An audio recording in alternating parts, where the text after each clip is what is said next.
สรรเสริญเป็นห่มพอเงินพอทองแผ่กว้างครูบาศรีวิจัยเป็นพระผู้สร้างเป็นที่กล่าวขานเล่าสืบกันมาท่านเป็นตนบุญเป็นตนเมตตาสร้างวัดสร้างวาอารามใหญ่กว้างศีลธรรมประเสริฐเลิศล้ำแต่ก่อนบ้านเฮาปากันย่างเตียวตีมีข้าฝุ่นข้าดินตุกยากอยากกันตู้เย็นทีวียังบ่มีเข้าบ้านถนนหนทางบ่ได้ลาดยางบ่ต้อยดอยสุเทพลมพัดซอยซอยเป็นป่าเป็นดอยลัดตามห้อยห้อมหอยเป็นหมอกเป็นเมยปัดเจยจุ่มหนึ่ง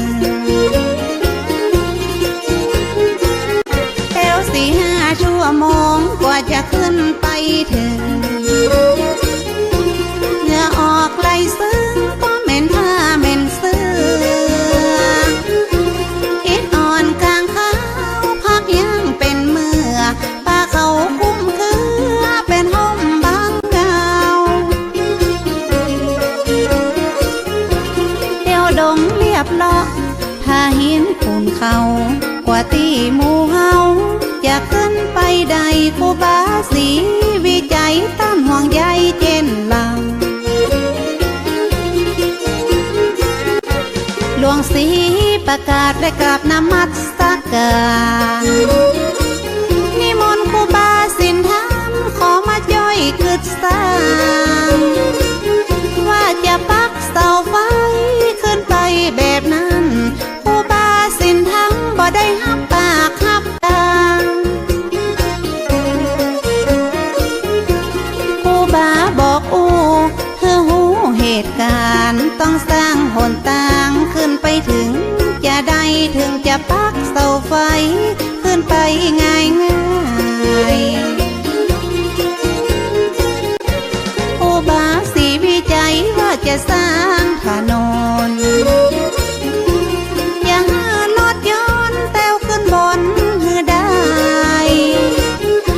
หลวงศรีประกาศยกมือสาขึ้นไว้ว่าเฮาบ่มีเครื่องไว้เครื่องใจทุนแรง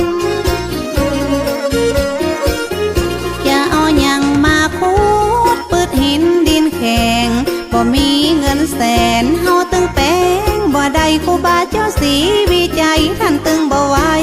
บ่วันแต่ว่าบุตรว่าดาตึงจะมาจ่อยแปลงห้อมใจหอมแห้งจ่อยกันคึดกันสร้าง